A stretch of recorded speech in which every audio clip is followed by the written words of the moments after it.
Alright, here we go. Bloomburrow spoilers from MagicCon Chicago have now dropped, so I am so excited to be going through these. I'm not gonna lie, when I first read the description of Bloomburrow and heard anthropomorphic creatures, I thought we were about to get furries, but it's only partial furries. It's not actually furries, but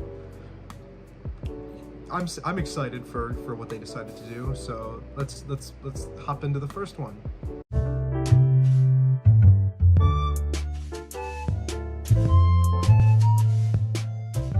Alright, first one on the list is Bria, Riptide Rogue, 2 colorless, blue-red, legendary creature, Otter Rogue. It's a 3/3. It's got prowess, and other creatures you control have prowess. Whenever you cast a non-creature spell, target creature you control cannot be blocked this turn. Okay, so every creature gets prowess, so every time you cast an instant or a non-creature spell, every creature you control gets 1/1 until end of turn. Which means you should probably be going wide, but then the text at the bottom implies that you should be going tall, which is interesting. Actually, no. Each creature's normal, and then you cast a spell and give all of them 1/1, and then one of them can be unblockable. You cast another, all get 1/1, that one can be unblockable. So what you do is you go wide and create an army that you then go big with a ton of cantrips, making them all unblockable and send them out. This card can be insane. Exclusively from a commander perspective. Not exclusively, primarily. That's what I meant. Primarily from a commander perspective, this card can be nuts. And I may build it. It seems really fun. I love prowess as a feature. However, I think this is one of the first times where I've actually seen a commander that focuses on prowess that I actually want to build. So I'm really looking forward to it. I hope that it ends up being a really good one. I think there's a lot of potential with this card, and yeah, we'll see. All right, next one up, Byrke, Long Ear of the Law, 4 colorless, green-white, legendary creature, rabbit soldier. He's a 4/4 with vigilance. When Byrke, Long Ear of the Law enters, not the battlefield, just enters, put a 1/1 counter on each of up to 2 creatures you control. Whenever a creature you control, the 1/1 counter on it attacks, double the number of 1/1 counters on it. Because we can't get enough doubling effects. It's like the 17th one to come out in the last, 2 months. They love their doubles, and they're starting to get into triples, which is bananas. But, okay, at first I saw the 6 mana cost for a 4/4, and I saw the 1/1 counters thing on 2 creatures, and I was like, wow. But you go wide with this, put a 1/1 counter on everything, and you just double everything. Every turn. That is crazy. That is really wild. Wow, these things can get really big really quickly with this, except for the fact that it costs 6 mana. So that's pretty cool, interesting. It's a pretty basic effect. It's not really creative, it doesn't really break any boundaries, so it's alright. It's just one of those really good but kind of boring-ish cards that you'll see as a commander, I'm sure. I'm not a big fan of it, but I think it's pretty cool. Which is an oxymoron, I think is the word.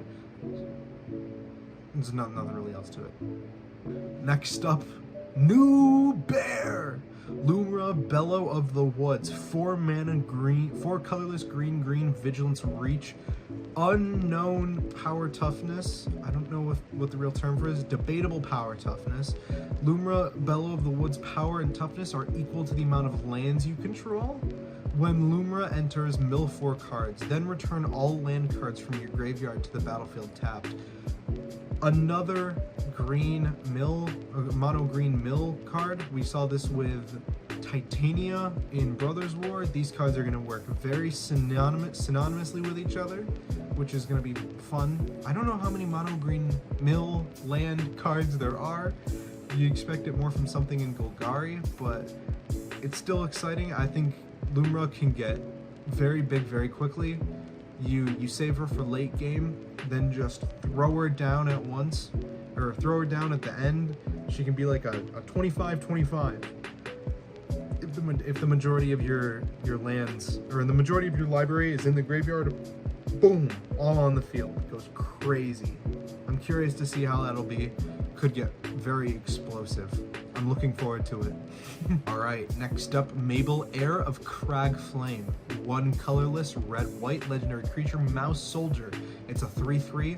Other mice you control get 1/1. Nice little anthem effect. When Mabel, Heir of Cragflame, or Heir to Cragflame enters, not enters the battlefield, just enters, create Cragflame, a legendary colorless equipment artifact token with equipped creature gets 1/1 and has vigilance, trample, and haste, and equip 2. So, besides the equipment, it's really just an anthem for 3 mana for exclusively mice. I don't even know if there's enough mice in Boros to be able to fill a basic commander deck with. So looking at this from a commander's perspective, the equipment seems pretty good. I think it's just a worse version of Hero's Blade. I think that one gives +4/+2 and then all those effects. So it's all right. It's only rare, it's not a mythic rare. So it makes sense that it's not up to par with the other 3 that we looked at. But it's all right.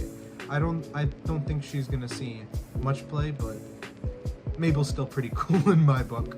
And that's it actually. I expected there to be a lot more for Bloomburrow, but it is like a late release. But they did have a borderless mountain revealed, so that's cool. You can look at it. Very awesome, isn't it? I'm actually hyped for the set. When I first heard about it, I thought I'd pass, but I think it looks really cool and I'm excited. I feel like we're finally sliding back into old style Magic after Eldraine following new characters after promising old ones, and then going to the heart of Magic to show detectives. I think Bloomburrow's really gonna pull us back into this mystical, magical world. But we'll just have to wait and see. So that's going to do it, and I will see you guys in the next one. Bye-bye!